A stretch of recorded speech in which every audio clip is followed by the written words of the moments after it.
the old jail escape didn't fucking help. I mean, didn't hurt, Yeah. having a jail escape, a story where, I swam across Parramatta River, a shark infested river, bleeding, water police, pole air. So yeah, having all that, but at the end of the day, I mean, one thing I do know is I think mostly I've been able to just share how fucked it was and how good it is, and I think people, I get probably 50, 60 messages a week. You probably do too, but from people saying how much I've changed their lives. I haven't done nothing. All I've done is just share my stories, but people connect with that so deeply, Yeah. What's happening, beautiful people? We're back from a 2-month break. My name's Jack Nagle. This is the Real Drug Talk podcast, where we talk about all things drugs, alcohol, addiction, and addiction recovery. We're excited to be back. Before we jump into the episode back, it's with Danny Shannon. We've had him on the podcast before, but it was quite a while ago now, back down in our early episodes. We've done over 100 now. So we got him back on the show to talk about his story and what he's doing as well with sharing his story through social media and creating a following and all that kind of stuff. So it's a pretty cool conversation and a good one for anyone that's interested in going out and doing some advocacy around their story. But before we jump into that, we have a brand new online course out through Real Drug Talk called The Wholeness Shift, where we teach people how to beat addictive patterns without going to rehab or engaging in traditional methods like counseling, psychology, all that sort of stuff.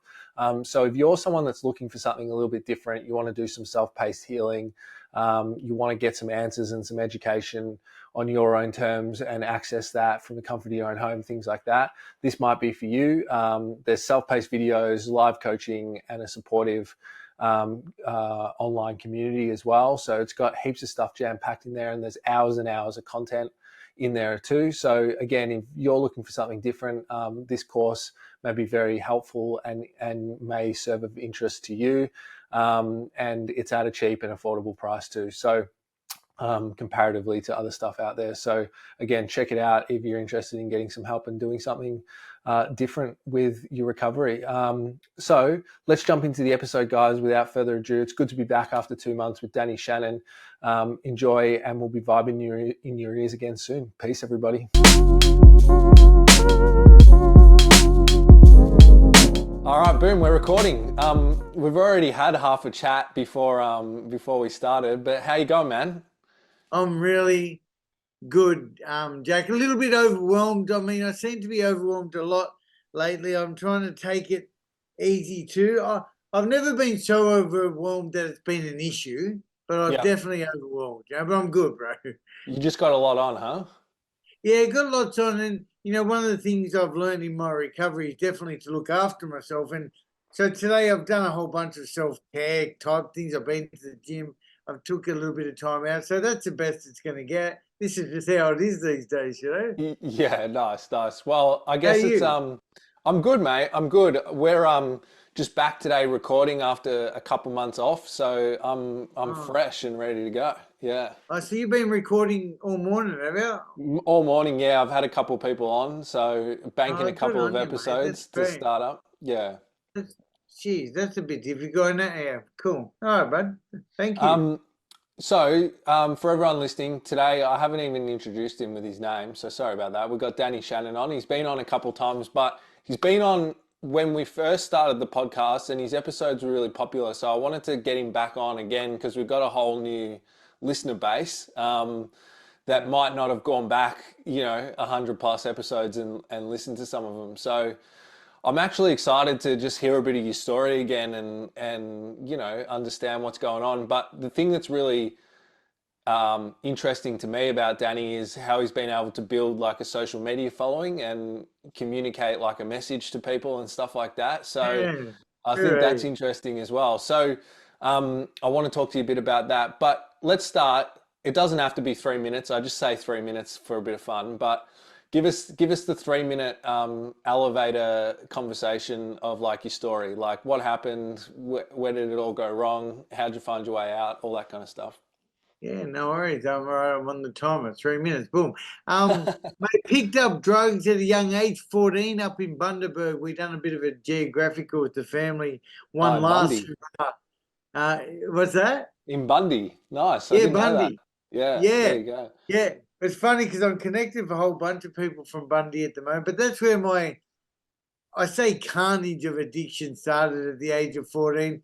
By the age of 16, I was shooting up heroin. I was locked up in boys' homes. 18, I'm locked up in Parramatta prison. And basically, between the age of 18 and 28, I spent the majority of that time in custody, using and abusing mostly heroin at that time. Um, Mate, I was just an animal. I was just a pig. I could not stop. I had the obsession and compulsion to get and use more drugs, and that's all that mattered to me. I hurt family members. I hurt the community. It was a shitty life. I often do reflect, and I hear, in the work we do, Jack, I hear some horrific stories. My story's pretty. Man, I was just your garden variety fucking heroin addict. There's nothing real dramatic. I never went through any real heavy trauma. But look, I do think to anyone out there listening to, like, your story is important, regardless of what you've been through. What I do know is when I picked up drugs, I couldn't fucking stop, and Yeah. I pretty much pretty quickly became a person that I didn't want to be. Finally, after 17 years of abuse in 2009, and after 49 attempts at trying to get clean, detoxes, rehabs, institutions, every single public program in Sydney, finally on the 15th of September 2009, I entered my last detox. It was St. Leonard's Hospital. St. What was it called? Fucking Herbert Street Clinic. Went in there doing the wrong thing. I took drugs in there as normal. I had my mobile phone on me. I went into a short-term rehab for 28 days. I was doing a tax rort. I was still doing all the old behaviors, but this time around, I said I'm going to do things differently, mate. And I'm incredibly blessed today to be 14 years, 7 months, and 21 days since I've had a drink or a drug, bro. And today I share my messages of love and hope to anyone out there struggling. So that's me, mate, in a nutshell, in probably 2 minutes. Oh, 3 minutes. Yeah. Boom, boom. So I've got heaps of questions off the back of that. So heroin was your thing. What was it like the first time you used it? Can you remember? Oh, sure. Shit. You're gonna, all right. I can't often say this too often, especially on TikTok. You get fucking banned like within a second. Hang on. So you want to know like what it was actually like to use heroin for the first time? Yeah, Yeah, yeah. okay. People are usually too afraid to ask that question, Jack. I don't know why, but anyway, yeah, man, I'll never forget it. Fuck. I mean, that's and that first time is why I continued chasing it for the next 17 years. Like you never Yeah. get that first effect, but I'm sitting. All right, I picture the scene. I'm in this flat in Cabramatta. I'm with one of the 5T fucking gang members. He's about to shoot me up with heroin, right? I'm in this flat with no furniture, probably dirty carpet. I'm sitting on the floor, and this fella by the name of Wok, got my arm out. And he's about to inject me with heroin, and I remember being scared for sure. Somebody had gone before me, but that day as he put it into my system, it's like all the anxiety and all the uncomfortability, everything that I ever had, is like this hot feeling coming from the outside of my body, like this sort of numbness, sort of closing in, closing in, closing in, until it's like it's getting a hold of my spirit. And that moment, it sort of closed in on my soul, on my spirit. Is just like this moment of ecstasy that just everything just fucking just went Yeah. like that. And then probably 2 moments later, just a big tower spirit. And that's kind of fucking what it's like to use heroin, mate. It's like this numbness coming from the outside of this warm glow, I should say, this warm glow closing in. And one thing I noticed over the years that I used, because I overdosed a lot of times, that thing that I said where it comes in and in, when you overdose, it just doesn't stop. And then here, just boom, you're gone. And then you go blue. And if it's not somebody to find you there, you're dead. So Yeah. Yeah. that's what happened to me, I mate. think that's an interesting thing, because people maybe that haven't used drugs or are not in the scene, or I don't know, like Yeah, sure. they sort of see that thing of people going blue and think, why the fuck would you do that, you know? And they miss this whole thing of like, I'm not saying this to glorify it in like a No, no, positive we're not. way, but just telling the truth. Like it's pretty good in some way for people, whether that's ecstasy, a relief, or you know, like there's a reason why people do it again after the first time they do it. True. Yeah. Yeah, it is true, and it's all part of the fact. So that point of being blue, this is the crazy thing about heroin use, right?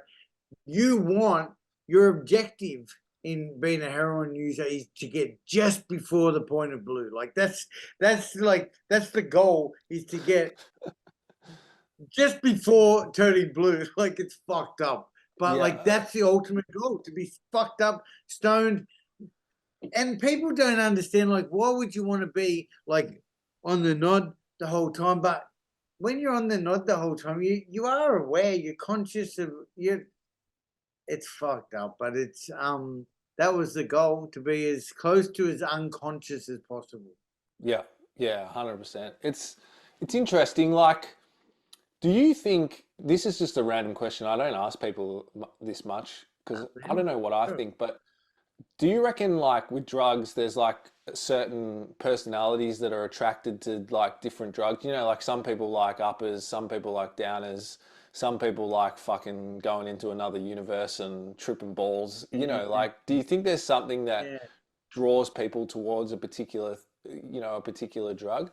Was there something for you, maybe I should ask, that drew you towards heroin? yeah, yeah. It's. I mean, I definitely do think of that. I think like being that bit of a risk taker is part of it. You know, if Yeah, you've got that in your personality, a bit stupid. yeah, You know, like oh, for me, I'm talking about me me, too. but I think being a bit of a risk taker because, I mean, look, Jack, honestly, I remember that day, the first time I decided to buy heroin.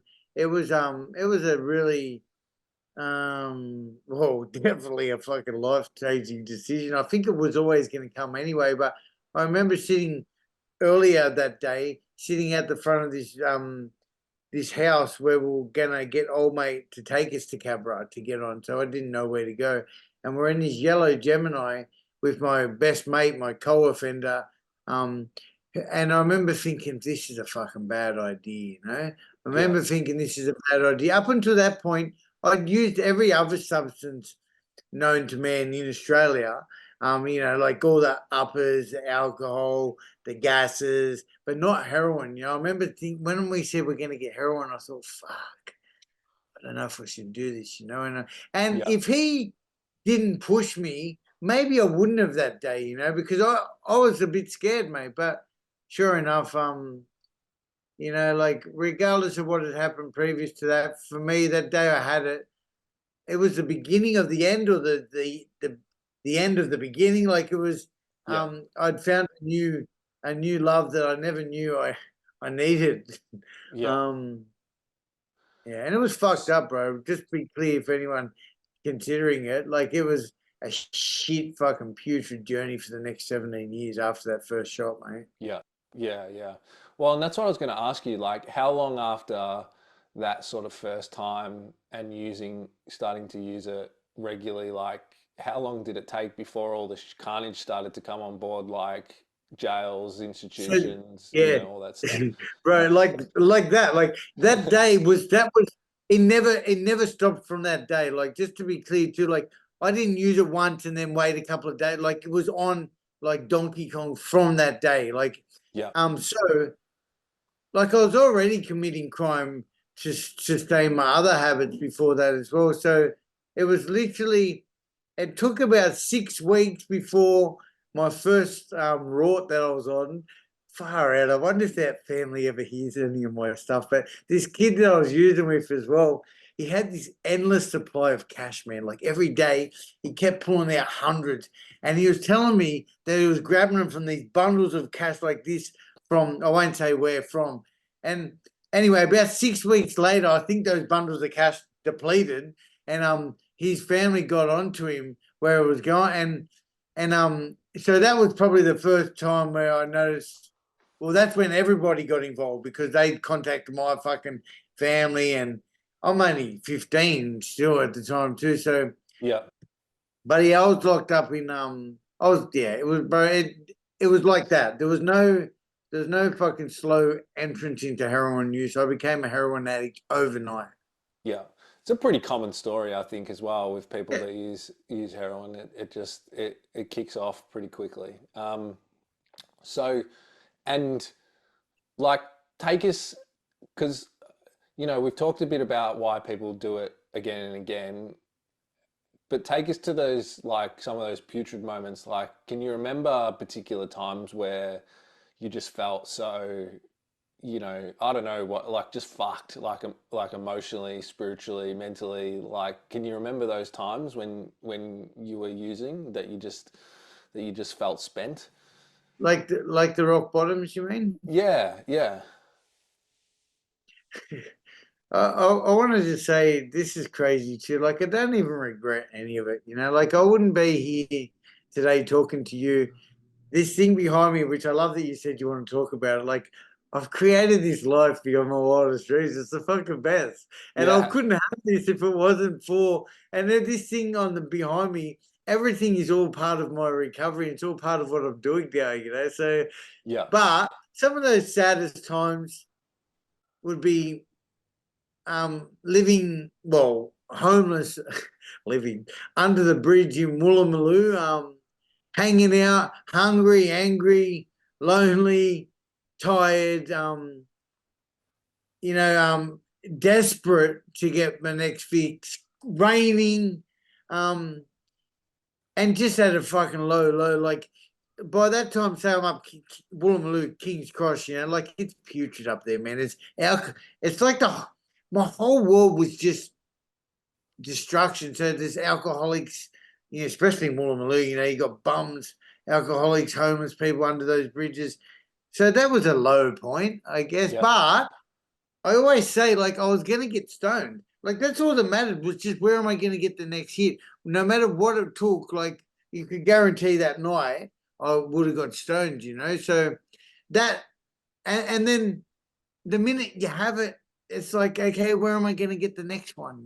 Like yeah. you don't ever get stoned and just chill. Like that's Pause not for a the thing. enjoyment. Yeah, Yeah. And another low would be, or let's call them rock bottom, would be, in the dry, like on a concrete bed in Darcy One in Silverwater Prison, vomiting, diarrhea, massive withdrawals, fucking, and like just.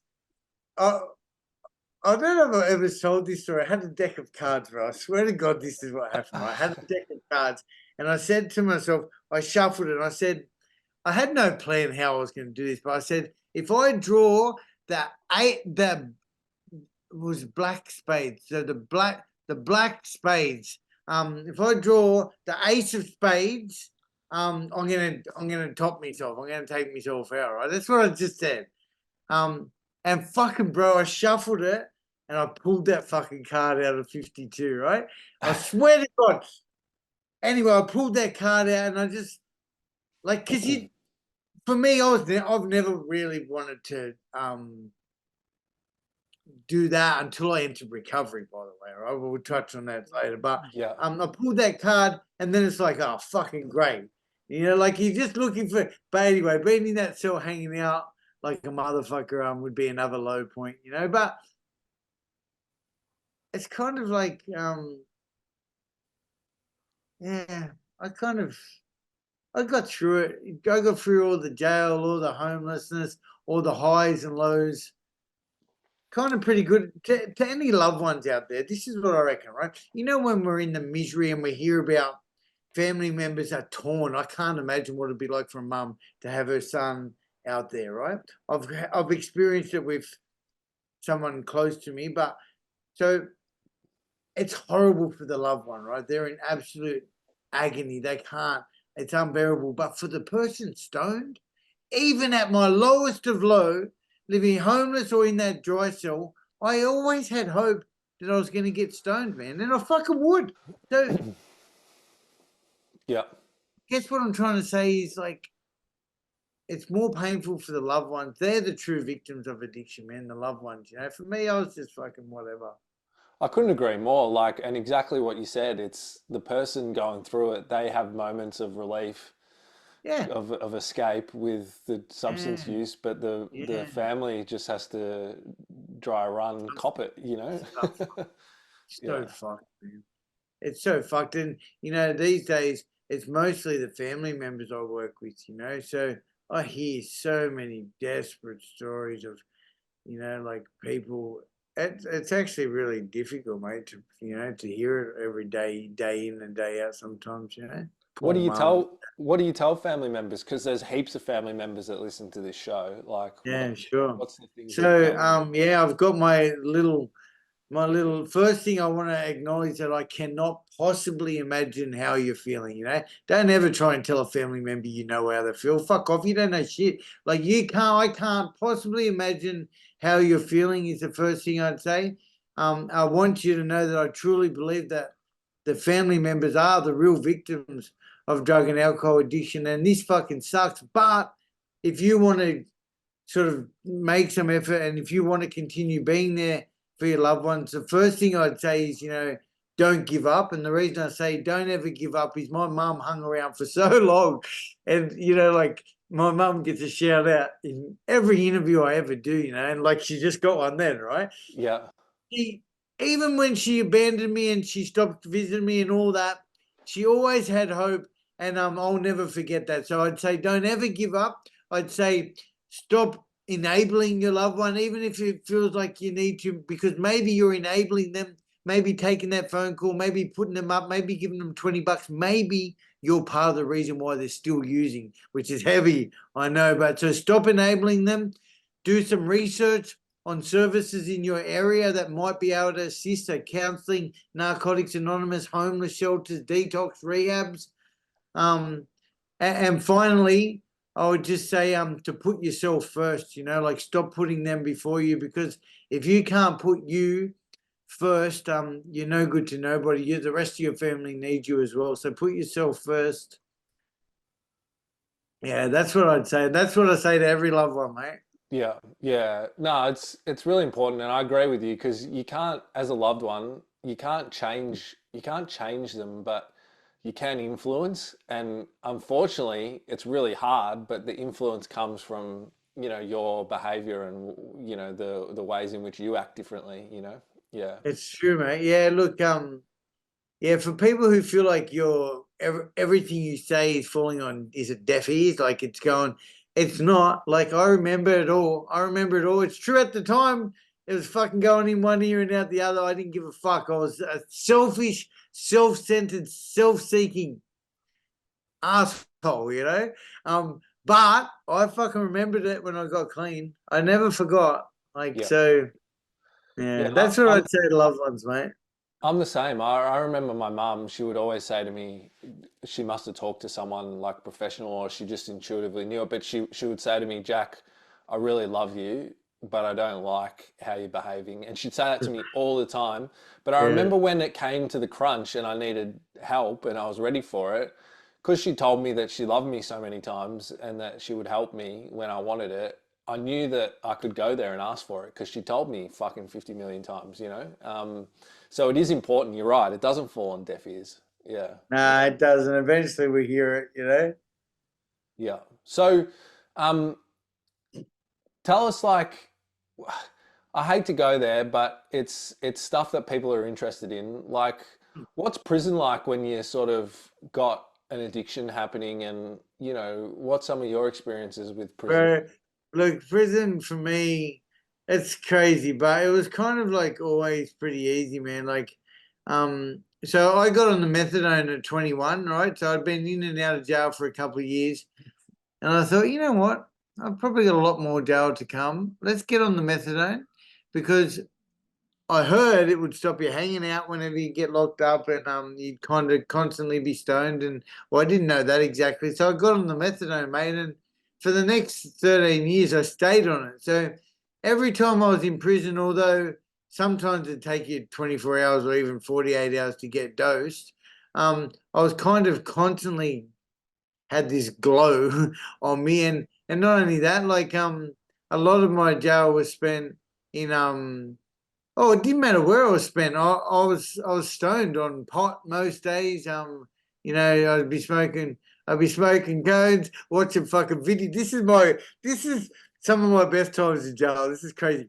Making fucking caramel slice with caramel slice from buy up, getting the chocolate, the crushing up the fucking Scotch finger biscuits with butter and the condensed milk, smoking cones, watching video hits on a Sunday morning, smash, just watching all these mad sorts, these mad chicks on video hits, just thinking, and on the dope, just thinking, whatever. You know, like that's how my jail was often, yeah. I always kind of had a TV. I had times where I was in you know, segregation or I didn't even have a telly. Sometimes it was shit, but most of it was pretty comfy, bro. You know? Yeah, yeah, Yeah. yeah.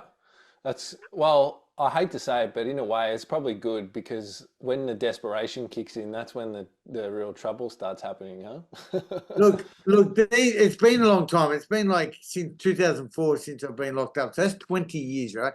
Now, I know jail can be really deadly too. It can be really dangerous. And it was, man. Like that's some of the for some reason, Jack, I've always been able to manipulate my surroundings. Like I got in trouble in there, don't worry. I fucking got hurt. I got bashed. I got you know, I got myself into situations where I was fucking scared. But I always was able to, in the grand picture, I always made myself comfortable, mate. You know, Yeah, I still continue to always, for some reason, be able to be connected with the people I need to be connected with, no matter yeah, what the situation is, you know? yeah, yeah. So interesting. So, how did you transition all that life, 17 years of mayhem? How did you get to the point where you're just like, no, I'm going to do something different and change? Like, how did that happen?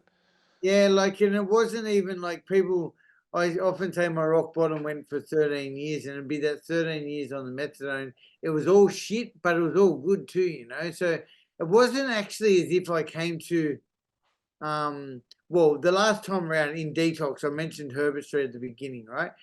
That time I literally did everything I shouldn't have done. I took drugs in with me. I had my mobile phone stashed. I had, I did everything I shouldn't have done, right? But that time too, I thought, you know what? They had the book with all the resources. I thought I'm going to give Founder a call. Um, and sure enough, they said, all right, we're going to come out and do an assessment. This is cutting a long story short because I had to get off the methadone too. I'd done that in a previous attempt at recovery, but this time, I used up me drugs that I had on me, which was only that lasted like half a day. Then I hung up. And I got my birthday clean on the 15th of September 2009. I'm feeling like shit. They come and did an assessment on me. They said, "All right, Danny, you can come back to Founder for the second time." And I went into that rehab, doing a bunch of other stuff that I shouldn't have been doing. But what I did differently was there was this other book where they said I had all these assignments and stuff, and I thought, you know what? I'm going to start doing some of these assignments. I started writing. I started doing an inventory every day, a little journal about what I did good today and something I could do better tomorrow. And I wrote down 5 things I was grateful for. Wow. That was the beginning of my recovery, mate. I started ringing my sponsor, who I had never spoken to before. I was doing NA meetings as well. Um, and look, finally, Jack, what happened that really made a difference? So for the next 2 months, I was on shaky ground, mate. I was doing that stuff, but I was full of anxiety. I wanted to use. I couldn't do this. I'm going to fuck this up again. And Christmas Day 2009, I went home for a family visit. And I was sitting around the family Christmas table with, you know, say 15 loved ones and neighbors, and I had hurt, stolen, robbed every single one of them. I was full of shame. I felt sick. And that day I left there, I had some money on me. I said, I can't do this no more. Fuck this. I'm getting on, you know? Yeah. and I stood at the turning point. This is to answer your question. This is the moment. So I stood at the turning point. I share this often, but to my right was King's Cross. I could buy heroin and cocaine. That's what I wanted. That's how I was going to blow it. But to my left was a bus that was going to take me back to rehab. I was in rehab on day leave. And that day, for the very first time in my life, never, an addict, I never changed my mind about getting on. But that day, I somehow changed my mind. I said, you know what? I know what's going to happen if I go up there. I'm going to end up dead. I'm going to end up back in rehab. I'm going to end up back in jail. But I didn't know what would happen if I just got on that bus on the other side of the road. And that day I made a different decision. For the first time in my life, I didn't pick up, mate. I changed my mind. And and bro, I've never come close to using since that day, bro. And that was 14 years and 5 months ago today. Yeah. Was that like probably the first time that you've done the opposite to maybe what your thinking was like telling you? For sure. The first time. It's not even possible. Like, I didn't even think it was possible. It was actually so possible. It's just like there's this thing that the obsession and compulsion is so powerful that I just used to, I'm going to say weak. I just never wanted to fight it, Yeah. Yeah. But it actually was so easy. All I did was I didn't pick it up. I just changed my mind, I changed my thinking. It's fucking so simple yet so fucking complicated. Yeah. Yeah. Interesting. All right. We're back, everybody. So to wrap up, I wanted to ask you a bit about how you made the transition into what you're doing now and all the stuff with like your social media and helping people and how that all started. Because, I know there's a lot of people out there that I speak to that listen to the show that sort of are thinking about sharing their story. They're not sure how they want to do it. And I think it's helpful, particularly with people like you that have done it on a large scale and done it successfully, to hear about some of the successes, pitfalls, challenges, all that sort of stuff. It's so crazy to hear you say I've done it on a large scale. Because I guess I have, Like, I guess I have, Yeah. It's insane. I don't think anyone's ever said that like that. It's, all right. So, yeah, look, I know exactly what happened in 2017, bro. Well, let me go back. 2016, I celebrated a big milestone, right? I think I was 6 years clean. I was full of gratitude. I'm sitting in my office and I thought, fuck, I wonder what I was like when I first got clean, Like, what was I thinking? How was I feeling? Like, we often talk about it in recovery, but did I really know what it was like? And I came up with this idea to record a video to my future self, right? I thought, you know what? Imagine when I turned 10, which was very ambitious at the time, but imagine when I turned 10 if I had this video of me now talking to my future self. And that's exactly what I did, mate. I did a little bit of research on some questions I could talk to my future self. I started the camera rolling, and it's just like, hey, it's the first date question was, what's today's date? And I said it was the whatever date it was, and immediately I just noticed this really unique therapeutic process. This is me talking to my future self. It was so weird. It was really nice. And the questions that I started answering, really, I noticed myself talking about stuff I'd never spoken about before because nobody was there to judge me. It's almost like the stuff I was thinking was coming out of my mouth out loud.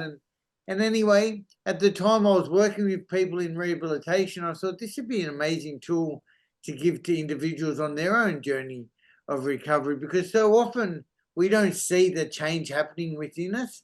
Yeah. So anyway, and I started getting other people to do the same process that I was doing. And then in 2017, by the way, I had about 200 people do that same process, okay? And then in 2017, I took this trip to America, where I traveled 18 states in a camper van with my best mate. And I was doing Narcotics Anonymous meetings all the way up the fucking, I think, East Coast to the West Coast. No, West Coast to the East Coast. And what I learned was I met all these cool entrepreneurs all the way around America who were all surviving on some kind of a hustle, like they don't get looked after like we do here in Australia. That's for fucking sure, And I was just really inspired by all the people making their own little businesses. And then I got to New York. I'm sitting in Manhattan. I'm in this apartment, this really cool apartment. I'm having a chat with this chick called Tara, and I'm talking about my idea. And I thought, wonder if I could turn it into a business, like this video time capture at the time I was calling it. And sure enough, man, I came back home inspired to change the world, right? And I thought I took out a big loan. By then I'd already established a good career. Took out a loan and I started this thing and I called it Encapsulator. And basically what I did was I started sharing it on social media. So this is how it all ties in, right? So I took out this $80,000 loan, just the dumbest, or it's not dumb because I'm still here and I'm still surviving, but I did no research. I've done a whole bunch of business stuff after the fact. Apparently you're supposed to do it the other way around. First you just do a bit of market research to see what you can do, if it's viable, competitors. Nah, I just said, nah, fuck it, I'm going to start this thing. And what I did was on let's say the 10th of January 2018, I created my very first social media post telling people about what I'd invented. This encapsulator. It's so Encapsulator today is it's a mobile app for mental health and wellness. We provide expert design programs with on-screen prompt questions which will help guide individuals on a journey of personal development. So imagine talking into your phone, just saying, Danny, I'm struggling, I feel hopeless. Well, by saying those words out loud and highlighting our issue, I'm breaking down some of the barriers. I'm giving myself a problem shared is a problem halved, and hopefully I'm increasing the likelihood of me seeking the professional help. Encapsulate is a secure and confidential app to express yourself without fear of judgment. So basically, mate, it's a self-counseling tool in the palm of your hand, available 24/7. And this is what I started sharing on social media. Yeah. My pictures come all way, right?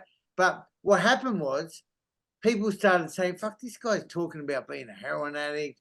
This is in 2018 on LinkedIn. Not many people were doing it, Jack, at the time. Not many people were so. I was crying. It doesn't take a lot for me to get a bit emotional, especially if I talk about my son. And anyway, people started asking me to come on podcasts. So I said, yeah. And I got this really cool podcast, which was all recorded. And I thought, this is amazing. And then, man, it's just kept. I just have never stopped, bro. I would suggest to anyone out there wanting to do it too, is just start. And bro, look, basically then I did that. I got on a bunch of podcasts. I did a media release. We didn't talk about it. We've talked about it before, but I did a media release.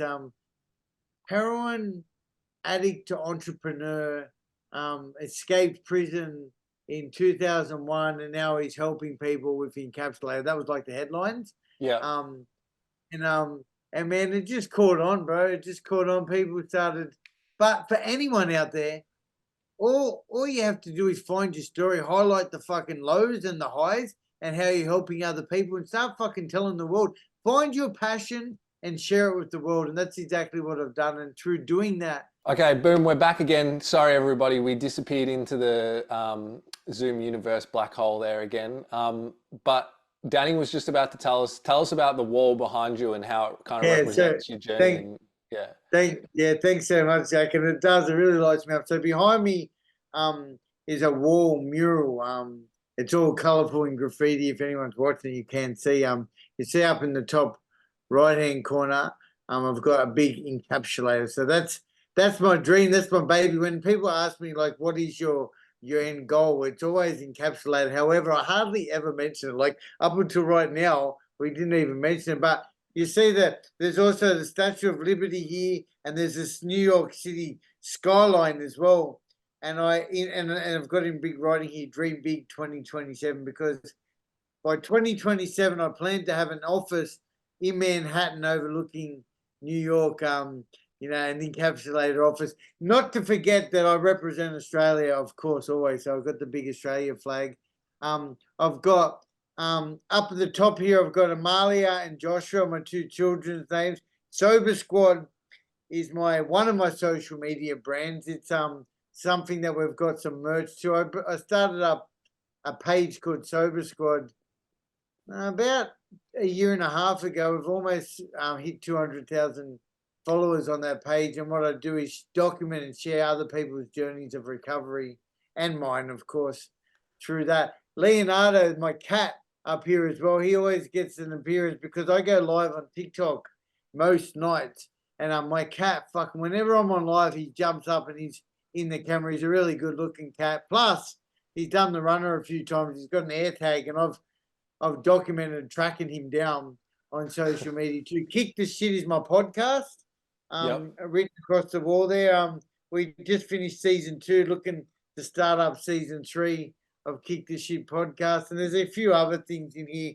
There's a big word down the bottom here. It says shine. Often tell people to shine bright. Leo's name's here. And yeah, bro. So, to answer like one of the things you asked me about how I managed to build all this stuff, I mean, of course, anyone can. I think I often take big risks. I take risks. I don't have any fear about taking risks, People, I didn't say, but I bought a house in recovery, right? When I was about 6-7 years clean, and it's up in Queensland, a tiny little investment property that I saved my ass off to get the deposit. But when I did that, so many people said to me, Danny, and I think this is a key point, right? So many people said to me, Danny, aren't you nervous? Or are you a bit worried about doing that? It had never even entered my mind. No. Like, what's the worst that's going to fucking happen to me is I'm going to go bankrupt, and I'll fucking start and build it all up again with all the knowledge. And next time I'll come back even bigger. So with that kind of outlook, how can you possibly lose, bro? Yeah, I love it. And I think sometimes when you've been in the sludge, like you have, and shit's been bad, it doesn't seem that bad to like lose money. You know what I mean? Yeah. Whatever, mate. It keeps coming for me. Like, I don't even have an income. I do have a bit of an income with my NDIS work, but at the moment I kind of live day to day. But to anyone else out there too, like, I can make good money just on posting my content on Facebook, on TikTok. So there is like some of these people out there that are absolutely killing it, mate. They're making money too just from fucking sharing their stories online. Then I get paid to go and do speaking gigs. I've got a couple of speaking gigs in the jail down in Canberra, up in Queensland, a couple of other options. There's heaps. I just always put my hand up to any opportunity, Yeah, it's very cool, mate. And it's cool to see, like, I remember seeing those, like 2017, 18, it feels like fucking the other day. It's so weird, but that's like years ago now. Yes.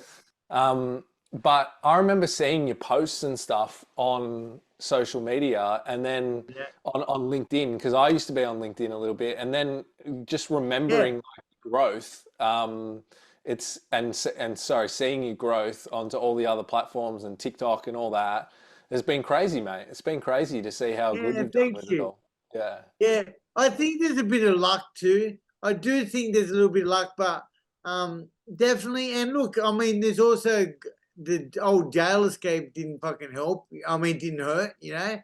having a jail escape, a story where, I swam across Parramatta River, a shark infested river, bleeding, water, police, pole air. So yeah, having all that yarn. But at the end of the day, I mean, one thing I do know is I think mostly I've been able to just share how fucked it was and how good it is, And I think people, I get probably 50, 60 messages a week. You probably do too, but from people saying how much I've changed their lives. I haven't done nothing. All I've done is just share my stories, but people connect with that so deeply, Yeah, 100%. 100%. Bro, I've even had someone send me money just to my number.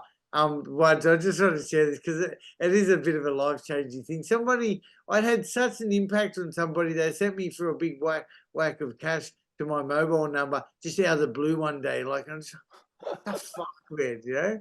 Like, dream big, man. Like it says here on the wall, dream big. You can do anything, and don't let fear stop you, mate.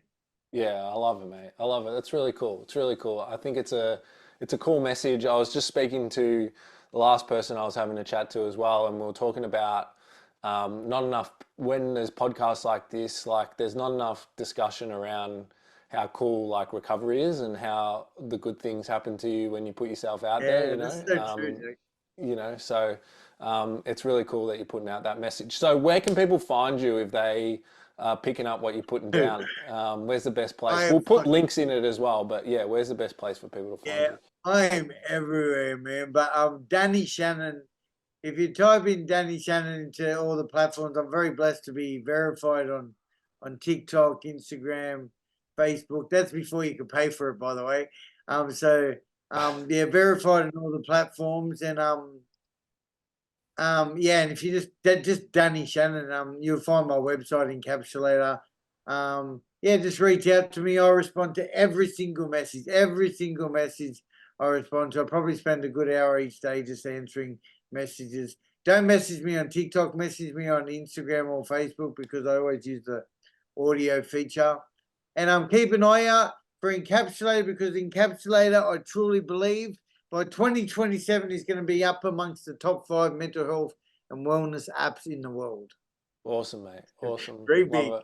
Well, we're here cheering Yeah. for you. We're here cheering for you. Hey, thanks so Thanks much so for much, coming on, bro. mate. I appreciate it. No worries, Jack. Thank you. Peace, everybody. All right. Awesome, man. Thanks so much. No worries, brother. You're a legend. What are you doing? If you got someone making you up content, or are you doing it No, I yourself? do it. I do it myself. Yeah. So You're good. just had a couple months off, rejig things a little bit, and gonna make a run at just putting out some more podcasts and chopping up some more videos. I sort of like sharing other people's stories. Yeah, sure. I sort Yeah, it's great.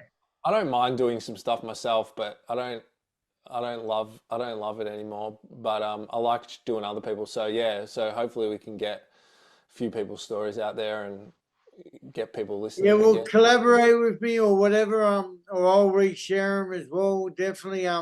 Looking forward to. I feel like yeah, I'd love to. One thing I've always really liked about your content is it always looks really fucking crisp, man. Really, really nice. You know. Oh, thanks, man. I appreciate Yeah, that. you're Yeah. you're editing.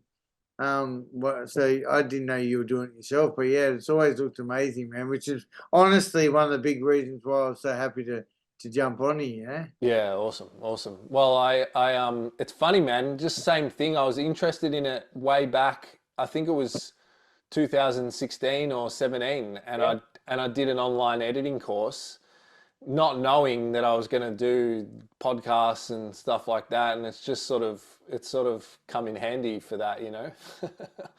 Yeah, It's great, man. Nah, it's and bro, yeah, like yeah, I guess just to answer your question, it's just all grinding about how I've done the social media thing. You know, it's exactly what you're doing too, bro. I yeah, do think a little bit of luck sometimes doesn't go. You know what? Also, I've always been lucky to have. I'm connected with some of the biggest creators in the world as well, so that always helps when they're commenting on my stuff and yeah. things like that. You know, but to get that, I just fucking hustle, man. You know? Yeah, yeah, Yeah, 100%, 100%. No, it's very cool, mate. It's very cool. Hey, I better bounce because I got to get a blood test. But I gotta this pick will up. either come out this week or the following week. Okay, Oh so wow! And yeah. you make a couple of reels out of it, or Oh, one reel? 100%. Yeah, I'll do like 7, and then we'll tag and they'll be posted. I've got a few episodes banked, so we're trying to like mix up the content so that it's not all like you reel every day. But yeah, I'll invite you as a collaborator to come onto them and stuff like that. All right. Mad Jack. Thanks so much, bro. Be good. Thank Awesome. you. Have a See good you, day, mate. mate. Bye See ya. bye.